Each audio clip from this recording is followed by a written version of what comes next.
Hello po guys. Part 2 po to nung POB Life Quote Motivation na ginagawa ko. Sana po subaybayan nyo, tapusin nyo po. Kasi gusto ko lang pong magbigay ng sarili kong POB sa mga ibang content na ibang mga napapanood kong dumadaan din po dito sa page ko.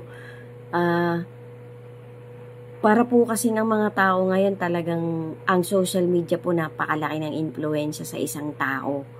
Parang lahat po ng feelings, lahat po ng galit, happiness, sweetness, love, hatred, kaligayahan kasi umani yung negosyo mo.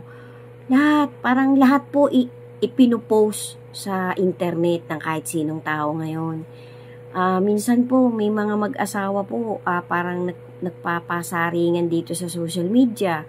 Hindi naman po sa pasintabi po sa mga, kumbaga sa matatamaan itong life motivation ka na to. Kasi anyway, POB ko po ito, sarili ko po itong pananaw na gusto ko lang ding ihatid o itawid sa kinauukulan kung sino mang makakapanood nito.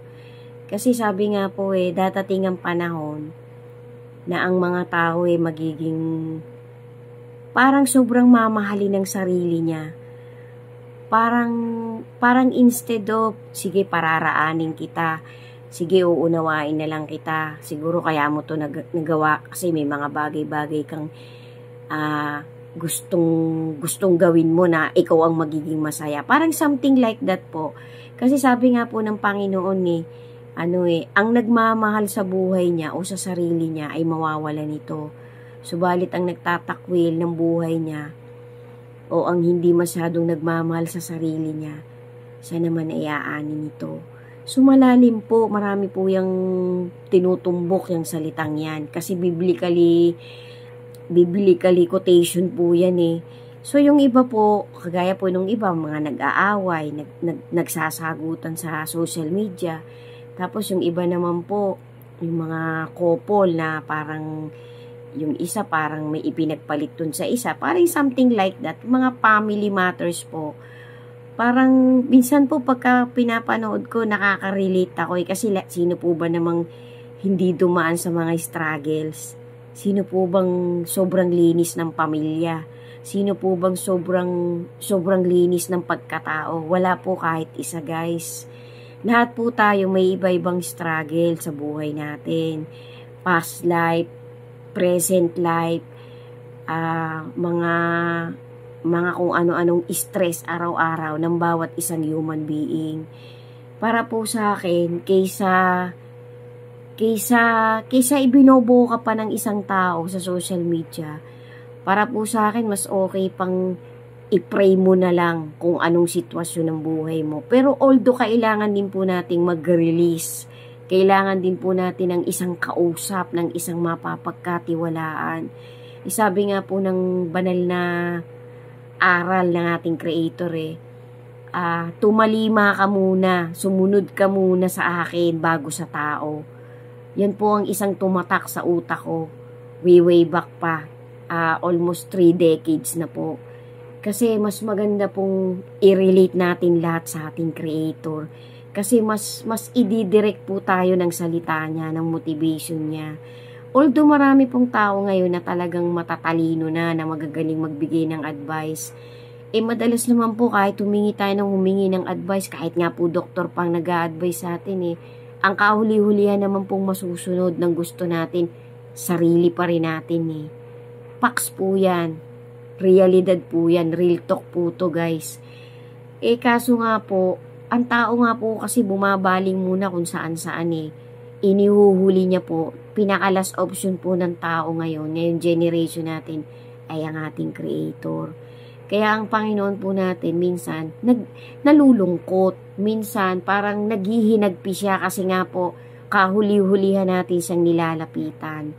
Kasi mas pinagkakatiwalaan po natin yung strength natin, yung talent natin, yung abilidad natin, yung kayamanan natin, which is mali po pala yun, guys. Kasi nga po, all things on earth are temporal. Lahat po temporary.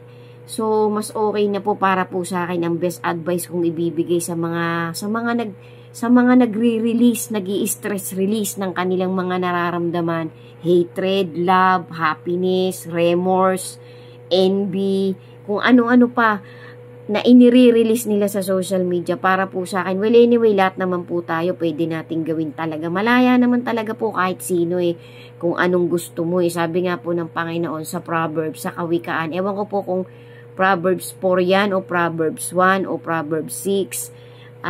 Pasyalan nyo na lang po. Mga salita po kasi yan ng ating Creator na sinulat din po yung iba dyan ni Solomon, ni David, nung mga naunang propeta na mga binigyan ng Panginoon talaga ng matataas na wisdom. Sabi po niya, saliksikin nyo ang aking karunungan. Parang sa akin kayo matuto. Parang something like that po. Kasi magaan ang aking yoke, magaan ang aking pamatok at pagpapahingahin kita. Parang something like that, guys. I know everyone is familiar on that quotation, on that word of God, on that word of our Creator. Kasi nga po, kapag tayo sa Panginoon, inuna natin siya, sigurado po 1,000% meron tayong kapayapaan. Kasi kahit tayo mag-release in the long run po, hindi pa rin tayo talaga peaceful Para po sa sarili kong karanasan, guys. Para po sa sarili kong life story. Na-share ko na po ang life story ko. Nasa pinakababa na lang po. Mga few months ago pa lang po akong gumagamit ng platform na naging active sa lahat ng account ng lahat ng platform na ginagamit ko. Magto 2 years na po. Lahat po, nasa baba na po. Na-share ko na po ang life story ko. Kung sa padamihan lang din po ng life story ng mga trials na hindi pangkaraniwan candidate po ako doon, guys. Isa po ako sa candidate ng pinakamatitinding pagsubok na binigay sa akin ng Panginoon. Pero nung kumapit po ako sa wisdom ng ating Creator, mas nagkaroon po ako ng maraming peace of mind. Parang mas naramdaman ko po yung contentment na ibinibigay ng salita ng ating Panginoon. Ang motivation niya po napaka-powerful, guys.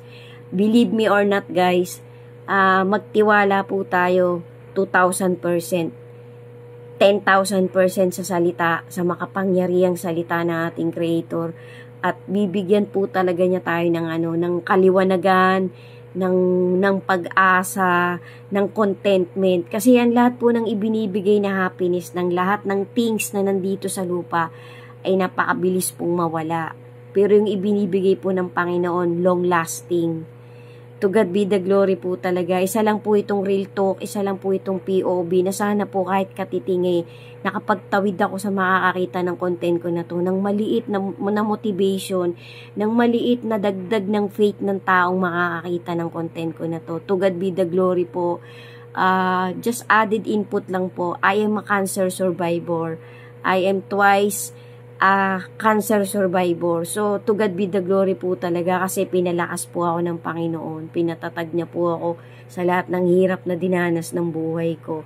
Sana po magsilbi akong maliit na liwanag, maliit na motivation sa kapwa-tao ko.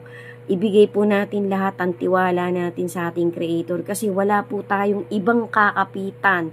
Hindi po natin pwedeng kapitan ng kayamanan natin. Hindi po natin pwedeng kapitan ng katalinuhan natin, ang ating strength, kundi yung faith, yung pagmamahal natin sa ating Panginoon. Yan po ang powerful, guys, at yung pagtiwalaan natin ng salita niya.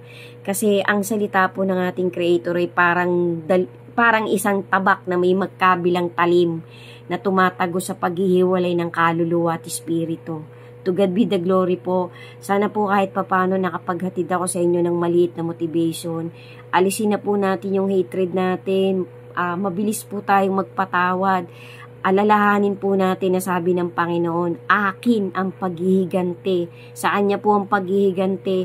Hayaan na po natin yung mga nanakit sa atin, yung umapi sa atin. Ipanalangin pa po natin na magkaroon sila ng kapayapaan.